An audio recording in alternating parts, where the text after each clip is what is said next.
함께 찬송가 183장 찬양 부르시겠습니다.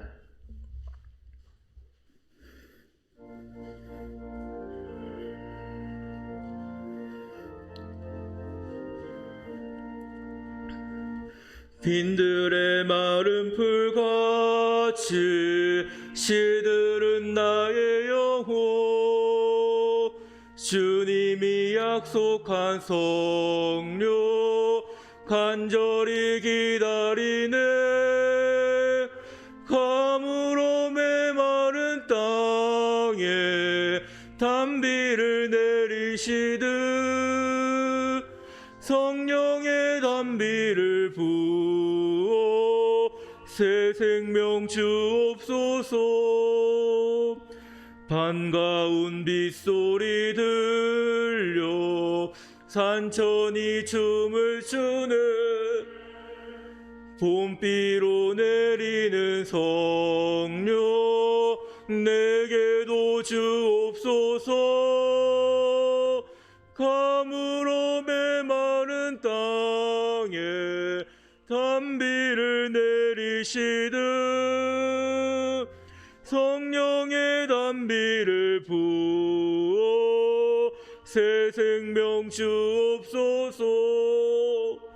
철 따라 우로를 내려 초목이 무성하니 갈급한 내 심령 위에 성령을 부으소서. 가물어 메마른 땅에 단비를 내리시듯 성령의 단비를 부어 새 생명 주옵소서. 참되신 사랑의 언약 어길 수 있사오랴. 오늘의 흡족한 은혜 주실 줄 믿습니다. 가물어 메마른 땅에 단비를 내리시듯 성령의 단비를 부어 새 생명 주옵소서.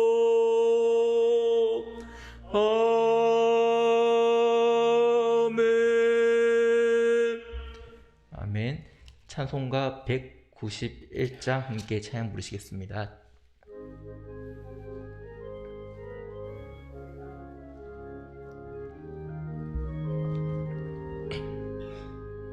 내가 매일 기쁘게 순례의 길 행함은 주의 팔을 나를 안보함이요.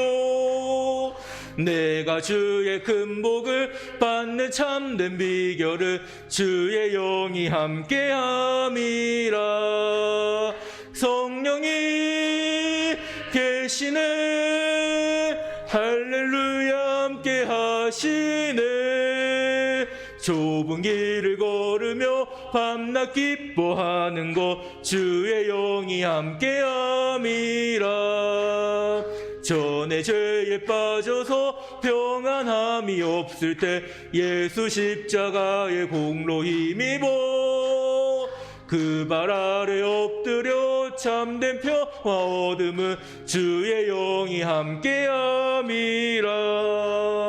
성령이 계시네. 할렐루야 함께 하시네.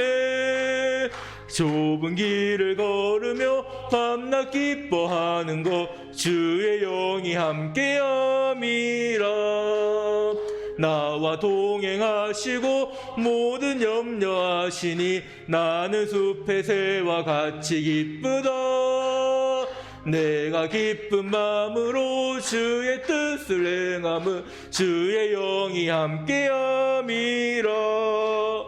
성령이 계시네.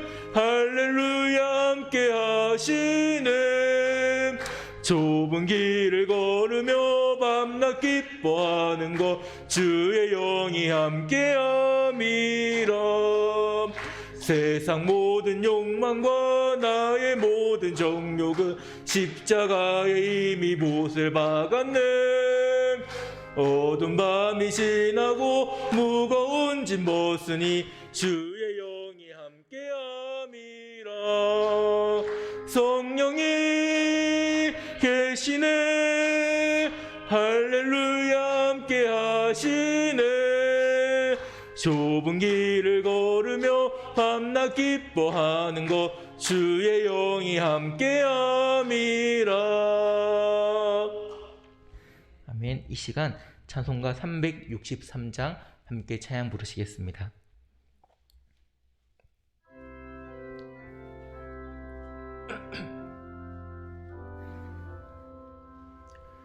내가 깊은 곳에서 주를 불러 아뢰니 주여 나의 간구를 들어주시 바라고 보좌 앞에 나가니 은혜 내려주소서. 주가 죄를 살피며 누가 능히 서리요. 오직 주만 모든 죄 용서하여 주시니 주님 앞에 떨면서 용서하시옵니다. 파수꾼이 새벽을 기다리고 바라듯 나의 영혼 주님만 간절하게 바라네. 이스라엘 백성아 주를 바라보아라. 주의 크신 은혜와 그의 능력 바라라. 주의 깊은 은총에 우리 구원이 있으니 변함없는 주님만 믿고 기다리시라.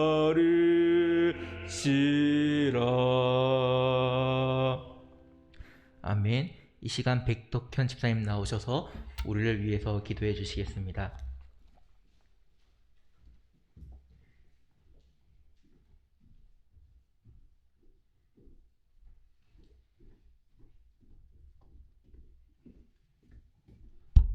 네, 함께 기도하겠습니다.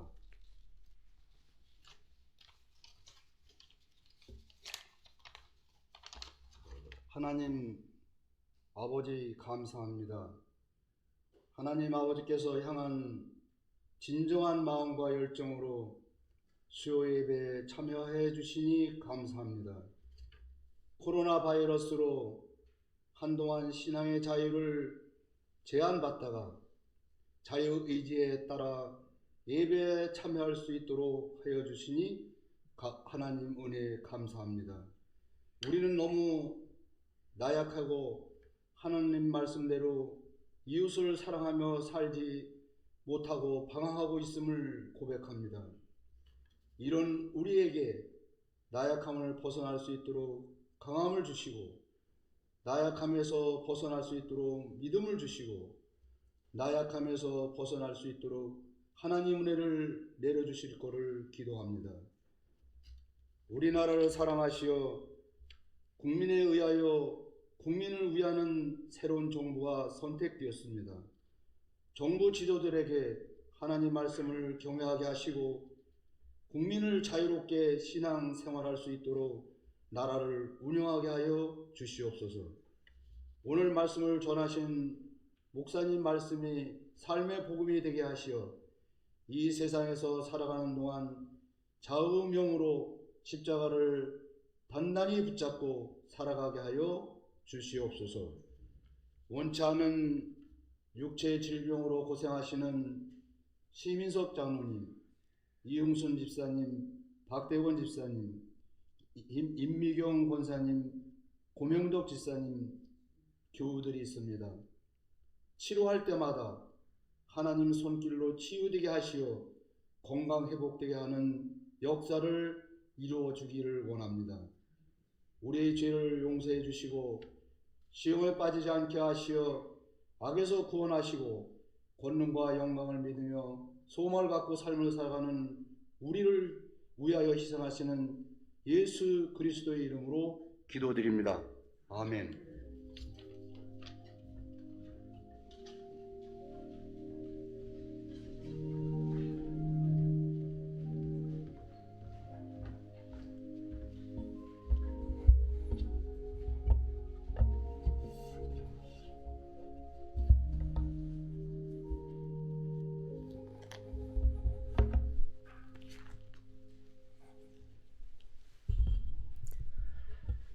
시편 103편 말씀 우리 같이 보겠습니다.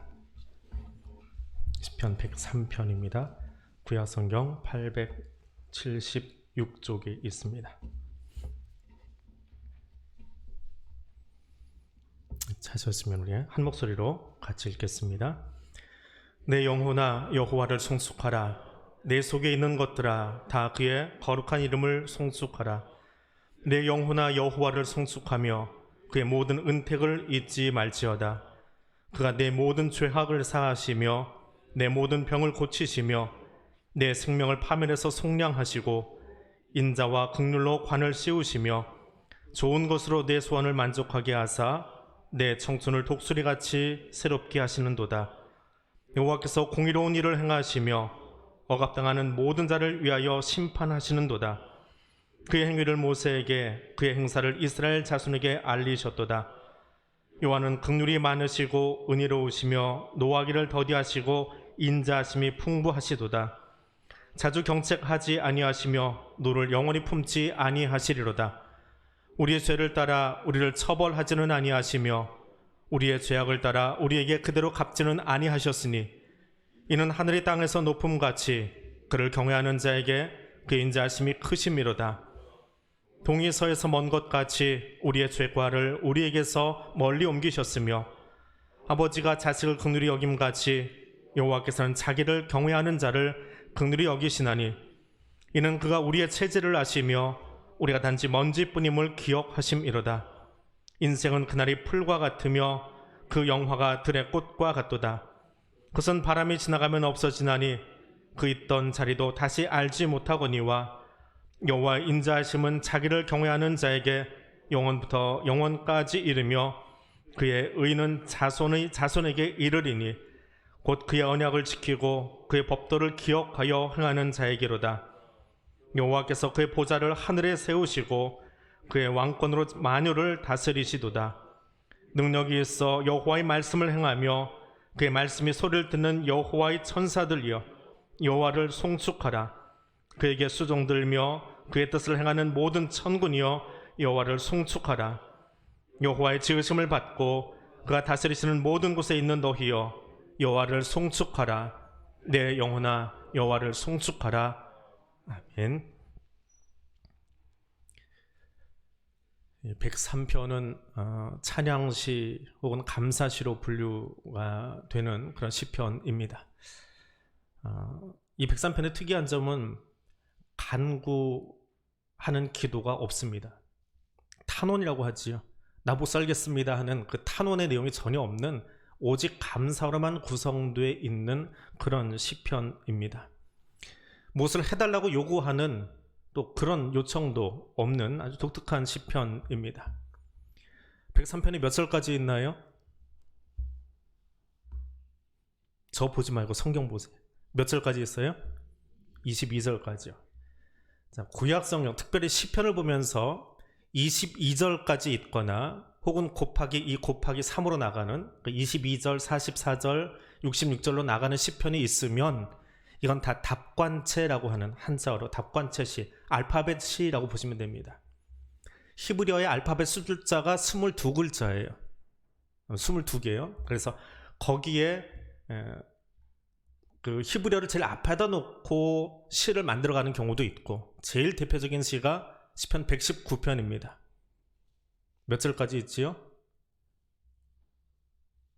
모르면 넘겨보세요. 22 곱하기 8 하면 됩니다. 그게 가장 대표적인 한 단어에 8절씩 만들어가지고 넘어가는 답관체시예요. 그 또 하나의 특징은 알파벳을 앞에다 놓기도 하지만 그냥 22개 구절을 만들어 놓는 경우도 있습니다. 이것도 그냥 답관체로 분류를 합니다. 그래서 오늘 103편은 그런 형태의 시편이다 라고 보시면 됩니다.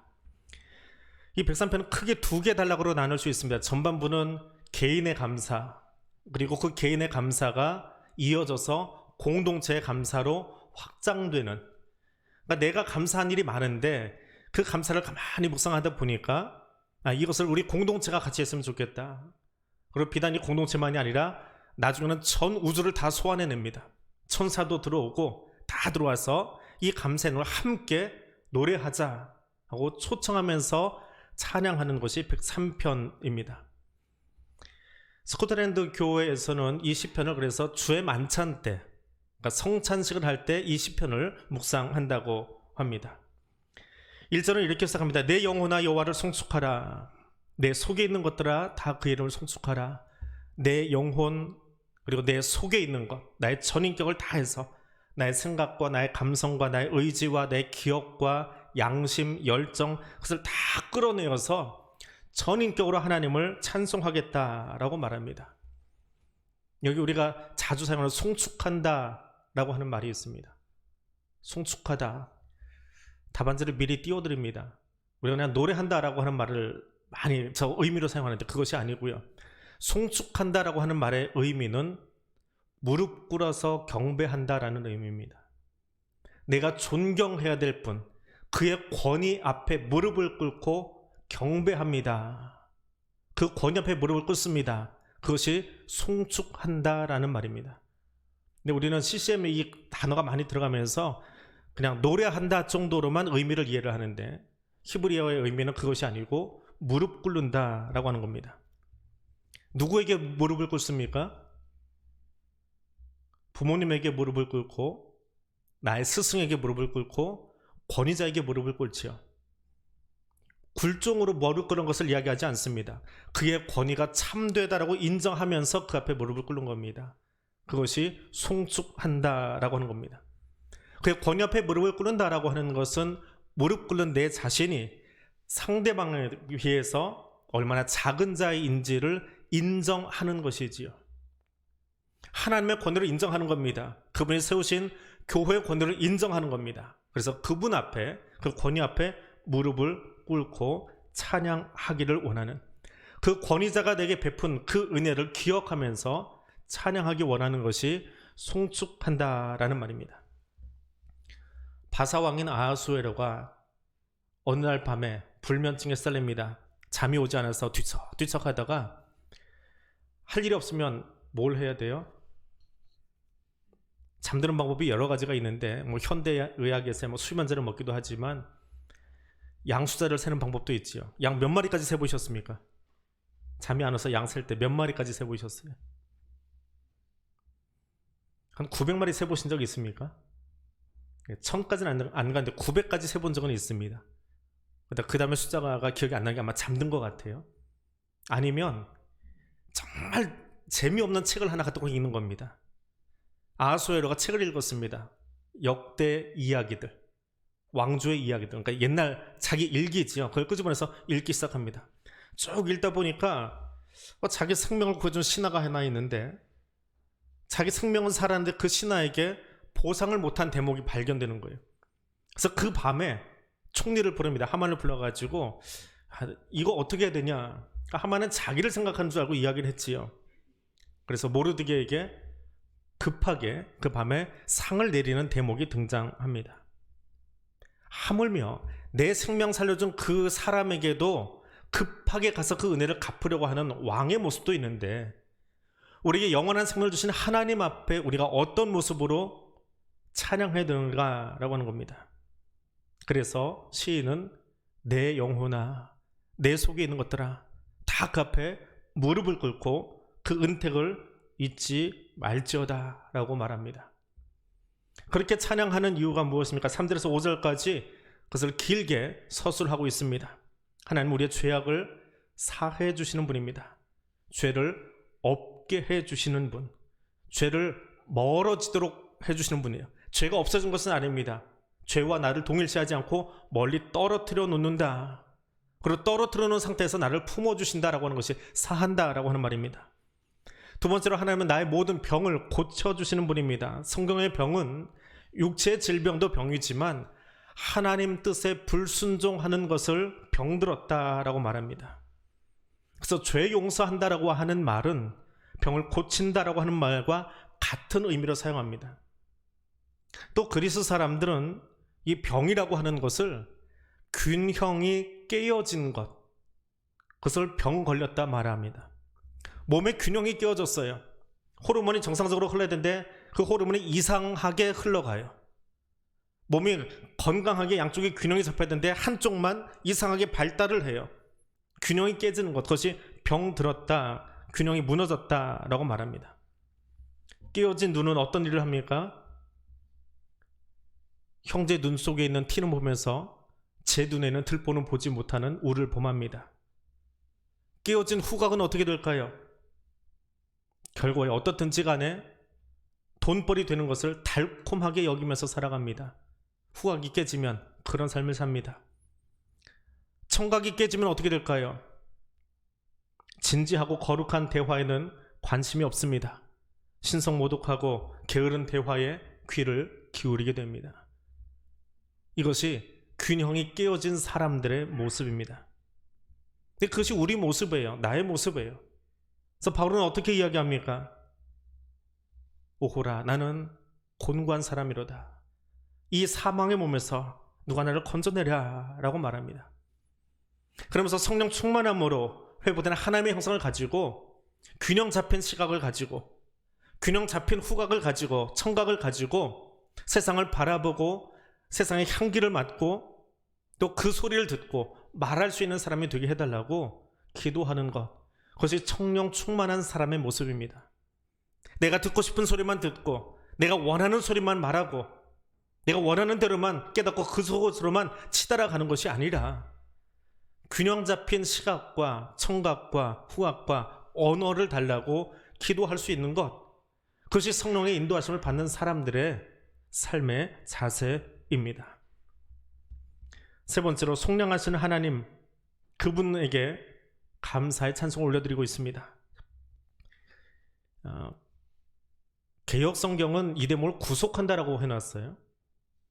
그런데 개역 개정판 성경은 속량한다라는 단어를 썼습니다. 원래 속량이라고 하는 단어는 오래전부터 있었던 단어예요. 그런데 지금은 희한하게 기독교에서만 주로 사용하는 단어가 되어버렸습니다. 민간에서는 이 단어를 잘 쓰지 않아요. 이 속량이라고 하는 한자어는요, 조선 후기 때에 굉장히 많이 쓰였다고 합니다. 양인, 그러니까 노예가 양인이 되는 것, 중인을 거쳐서 양반으로 되는 것, 노예 신분이 없어지고 돈을 지불해서 대략 노예 하나가 양인이 되려면 100량 정도 지불하면 됐다고 그래요. 조선 후기에 신문제가 다 무너지면서. 전기에는 그런 일을 할 수가 없었답니다. 신문제가 워낙에 견고했어요. 근데 후기로 가면 조선 사회가 다 엉망이 되면서 돈 주고 이것저것 할 수 있는 상황이 되다 보니까 100량이면 자윤이 됐대요. 그것을 100량 내고 노예가 자유인이 되는 것을 속량한다라고 합니다. 근데 그것을 한자어로 끌어와 버린 거예요, 성경이. 그래서 속자입니다. 속자라는 한자어인데 아주 재미있어요. 자세히 들여다보면 좌측에 그리고 글자 하단에 무슨 글자가 써 있어요? 한자인데 한자 세대는 아시고 한자 세대가 아닌 분은 보여드려도 잘 안 보이는 좌측에 있는 네모나고 줄 두 개가 있고 발 달려 있는 거. 발 달린 게 아니고요. 껍질이 벌어진 거예요. 조개패예요. 예. 조개패자가 옆에도 있고 아래쪽에도 있습니다. 저게 속이라고 하는 단어입니다. 그러니까 돈을 낸다라고 하는 거거든요. 근데 왜 조개가 돈을 낼까요?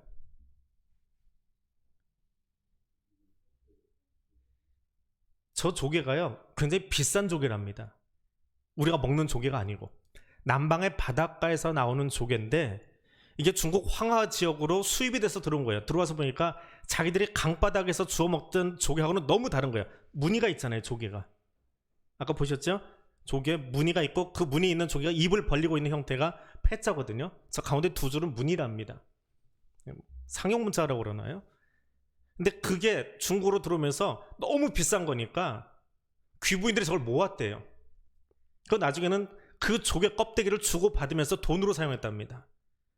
금속 화폐가 나오기 전까지 저 조개는 화폐의 가치를 가지고 이렇게 매매할 때 이렇게 주고 받았다고 그래서 중국의 부자인 여성이 죽은 그 무덤을 파면 거기는 저 조개가 그득하게 나온답니다. 이만큼 돈을 가지고 있던 사람이야 그러고 극락에 잘 가라고 거기다 돈을 묻어줬다고 그래요. 우리도 옛날에 이렇게 돈 묻으면서 두드리던 시절이 있지요. 그때 지폐를 넣는데 옛날에는 조개를 넣었다고 합니다. 그러니까 조개를 지불하고 돈을 지불하고 내가 노예에서 자유인이 된다. 그것이 속량이라고 하는 말입니다. 고대 사람들은 혹은 조선 후기에는 돈 100냥을 주고 노예에서 자유인이 되었다면 저와 여러분은 어떻게 자유인이 된 사람들이에요? 십자가 은혜로 죗값을 하나님이 지불해 주시고 자유인이 된 것이지요. 그래서 한국의 기독교, 조선의 기독교는 저 속량이라고 하는 조선에 있었던 저 단어를 그대로 성경으로 차용해 가져온 거예요. 이제 우리가 아는 단어를 가지고 성경을 설명해야 알아들을 수 있으니까 그 단어를 끌어와서 우리가 십자가 보혈의 은혜로 그 값으로 지불되고 자유인이 되었습니다. 그래서 속량이라고 하는 원래 있던 단어를 성경의 단어로 가져와 버렸고요. 이제는 일반인들은 쓰지 않고 기독교의 전유물이 되어버린 아주 독특한 한자와 단어가 속량입니다. 그리고 하나님은 그렇게 사하시고 고치시고 속량하실 것뿐만이 아니라 그 다음에는 어떤 구절이 나옵니까? 인자와 긍휼로 관을 씌워주신대요. 죄를 용서만 하시는 것이 아니라 탕감해 주시는 것만이 아니라 관을 씌워서 높여주신대요. 탕자가 집을 나갔다가 돌아옵니다. 아버지가 그 아들을 보고 어떻게 해요? 그 꾀죄죄하고 거짓골 돼버린 그 아들을 다시 불러서 옷을 입히고 제일 먼저 한 일이 옷 입히고 가락지 끼워준 거예요. 왜 그렇게 해요?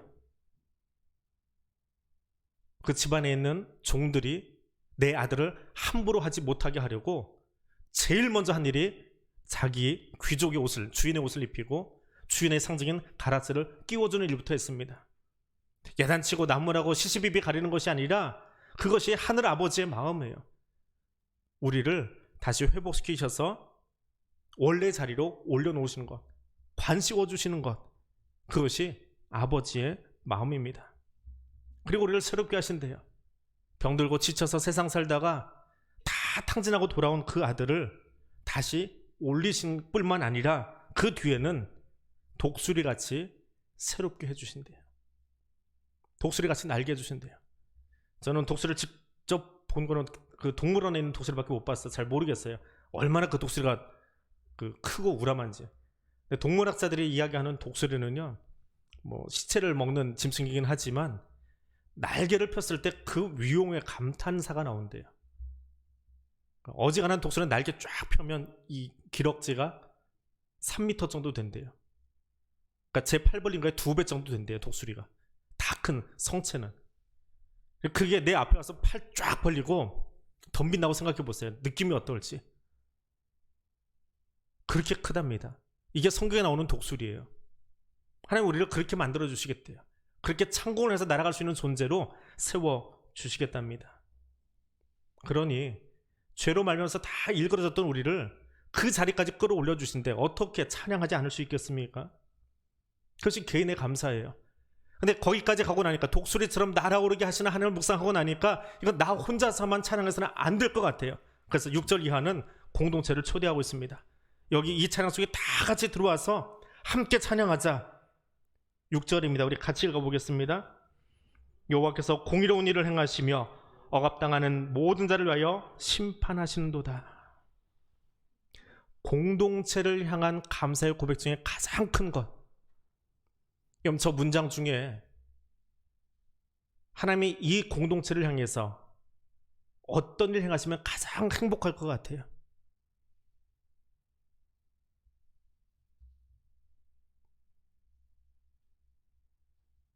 저 문장 중에서 시인이 묵상하는 가장 큰 거는요, 두 번째 문장이에요. 하나님은 공의로우신 분 맞아요. 하나님이 공의롭다 보니까 우리는 그 앞에서 두려워요. 그런데 그 공의로우신 하나님이 뭘 하시냐 하면 억압당하는 자를 심판하세요. 억압당하는 자를 심판한다라고 하는 말은 바꿔 얘기하면 억압하는 자도 있겠지요. 억압당하는 모든 자를 위해 심판하신대요. 억압당하는 자를 위해서 일하시고요, 억압하는 자는 치리하시는 거예요. 이스라엘을 억압하던 자들이 있지요. 바로를 심판하시고요, 억압당하던 이스라엘은 구원해내시는 거예요. 이 나라를 억압하고 있는 세력들이 있어요.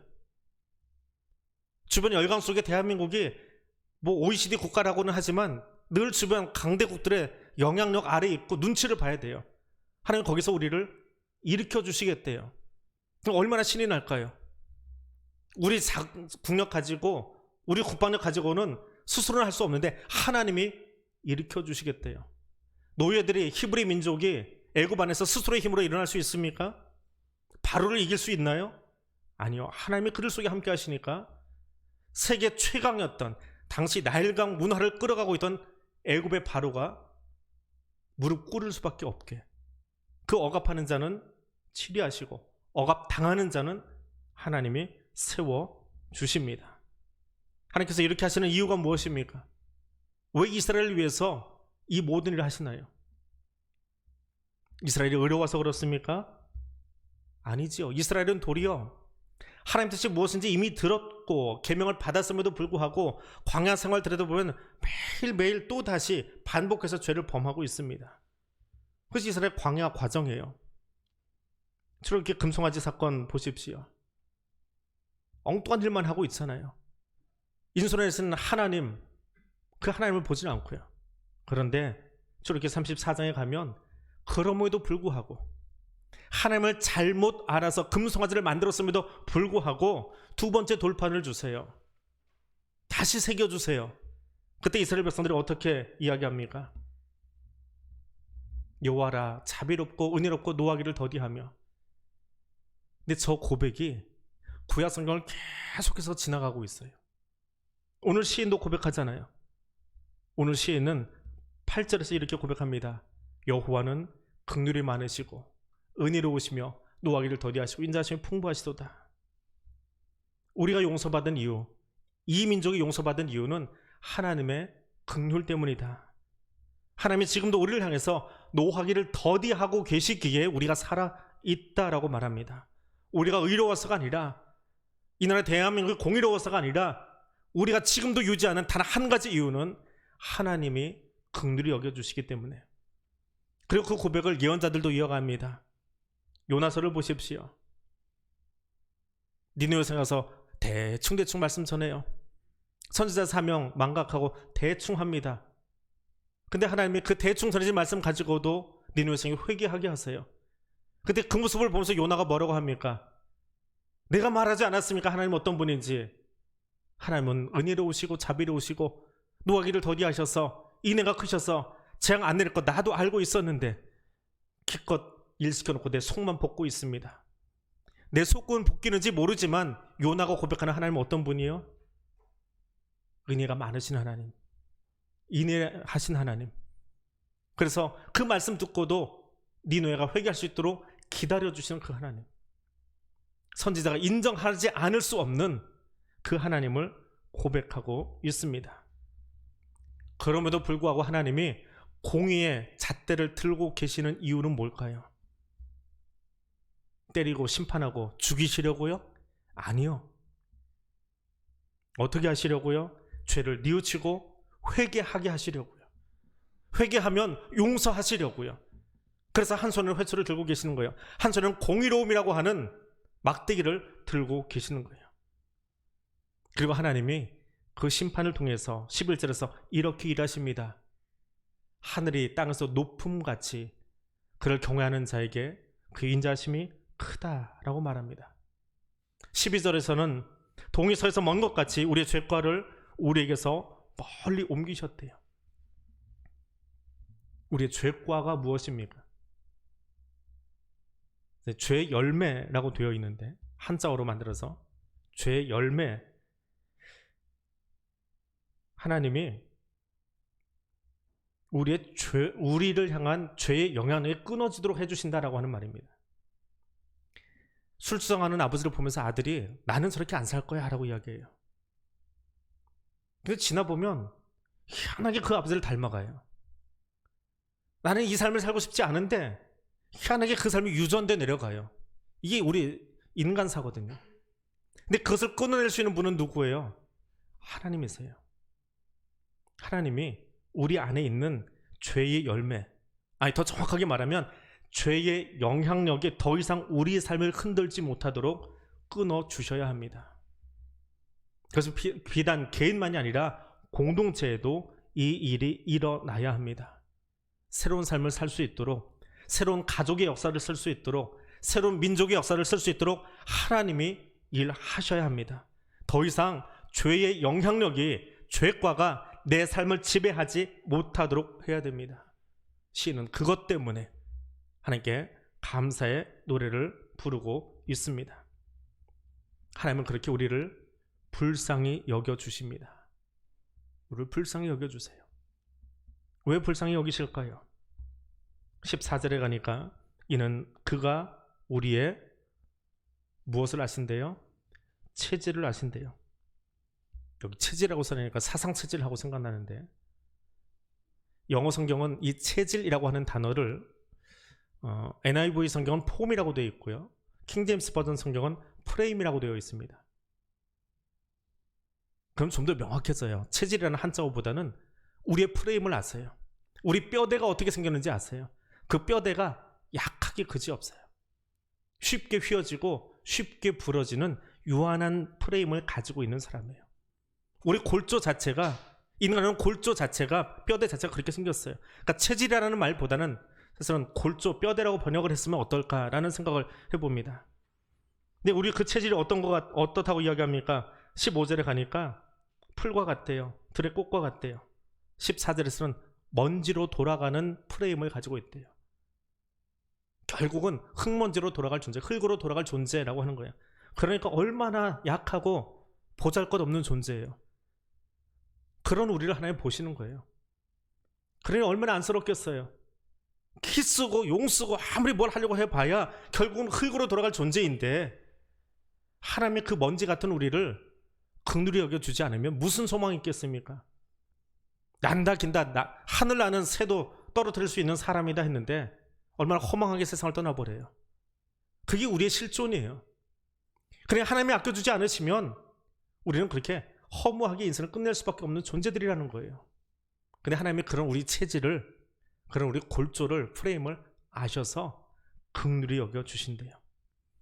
그리고 그 체질을 가진 사람들이 하나님을 두려워하고 그 법을 기억하고, 내가 다 할 수 있어, 내가 지금 권력 잡았으니까 내가 이 세상 한번 휘둘러 볼 거야, 해보세요. 결국 먼지로 갈 존재들인데, 자기에게 주어진 힘을 믿는 것이 아니라 자신을 창조한 하나님을 두려워할 줄 아는 사람, 그를 경외할 줄 아는 사람, 그에게 하나님의 인자하심을 영원까지 베풀어 주신대요. 권력 잡은 사람을 지켜주시는 것이 아니라 내가 결국에는 먼지로 돌아갈 자임을 알고 하나님 앞에 겸손하게 무릎 꿇을 줄 아는 그 나라와 그 민족과 그 사람, 그 하나님을 경외하는 사람, 그를 영원까지 지켜주시겠대요. 이 찬송의 대열에 천사와 만물들을 다 소환해서 찬양의 대열에 참여하라 말하고 있습니다. 오늘 하나님께서 여러분의 삶 속에 베푼 일들은 무엇입니까? 아침에 눈을 뜨고 이제 예배 마친 뒤에 저녁에 집에 돌아가서 이불 위에 두 발을 뻗을 때까지 우리의 모든 일상 가운데서 죄로 말미암아 죽었던 우리들을 구원해 주시고 창조주 하나님의 백성 삼아 주시고 그 은총이 우리에게 얼마나 크고 놀라운지를 다시 한번 돌아볼 수 있는 이 저녁이 될 수 있기를 원합니다. 작은 이야기 하나만 더 들려드리고 오늘 말씀을 맺겠습니다. 독일 어느 마을에 5대째 목사 집안이 있었습니다. 그 집에 한 아이가 태어났어요. 이 아이의 이름은 요아힘 네안데르. 누구요? 요아힘 네안데르라고 하는 아이가 태어났습니다. 아버지도 목사, 할아버지도 목사, 조부모님도 목사 하다 보니까 얼마나 힘들겠어요? 그러니까 아이가 늘 삐딱한 거예요. 집에서도 설교 듣지, 교회에서도 설교 듣지, 너무 힘이 든 거예요. 그래서 늘 반항하러 살았답니다. 그리고 예수님도 싫었고 교회도 싫었대요. 근데 어느 날 그 마을에 아주 유명한 상트 마르티니라고 하는 교회가 있는데 주일날이요, 그 교회 깽판 놓겠다고 친구들을 모아가지고 교회로 쳐들어갔어요. 주일 예배 드리는데. 근데 들어갔는데 목사님 마침 설교를 시작하셨답니다. 설교 시간에 깽판 놓기는 뭐하고 설교만 끝나라 내가 이 교회 깽판 놓고 나가리라. 아이들이 그렇게 작정하고 뒤에 앉아 있었답니다. 근데 그날따라 그 목사님의 설교가 귀에 들어오더래요. 그리고 자기 가슴 울리기 시작하더래요. 아이가 그날부터 예수님과 사랑에 빠졌습니다. 그리고 몇 년 뒤에 이 네안데르는 그 상트 마르티니 교회 설교자가 되었대요. 근데 이 소녀는 오래 살지는 못했어요. 설교자도 되면서 주중에는 이제 다른 일을 한 것 같아요. 교사로서 살았는데 뒤셀도르프에서 교사로 재직할 때 너무 그 업무가 힘이 들어서 스트레스를 받아서 근처에 있는 계곡으로 가서 산책하면서 자기 일을 좀 풀었대요. 그 스트레스 받는 것들을 풀어내고 쉬곤 했는데 30살에 폐결핵으로 죽었습니다. 근데 그 죽기 직전에 그 계곡에 그날도 가서 자연을 묵상하고 있는데요. 그날따라 그 자연의 모든 풍경이 자기를 압도하더래요. 하나님이 만드신 이 모든 것들이 얼마나 크고 놀라운지. 그래서 불현듯 떠오른 시편이 오늘 103편이에요. 모든 만물을 다 소환해서 하나님을 찬양하자, 하나님을 찬양하자. 얼마나 좋은지요. 감격 속에 나름대로 103편을 근거해서 시를 하나 적어 내려갑니다. 그것이 찬송가 21장입니다. 오늘 이 찬송 함께 부름으로 오늘 수요기도의 설교를 마치겠습니다.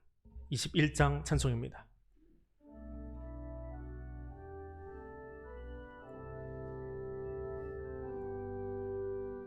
다 찬양하여라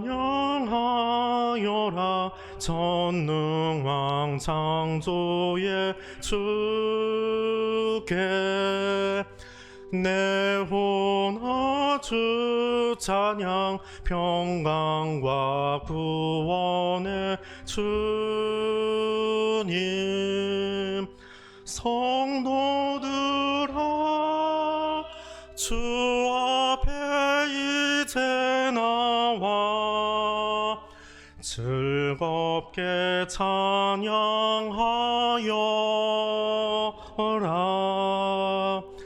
다 찬양하여라 놀라운 만유의 주께 포근한 날개 및 늘 품어주시는 주님 성도들아 주님의 뜻 안에서 내 소원 다 이루리 다 찬양하여라. 온 몸과 마음을 바쳐 이 세상 만물이 주 앞에 다 나와 찬양. 성도들아 기쁘게 소리 높여 영원히 찬양하여라.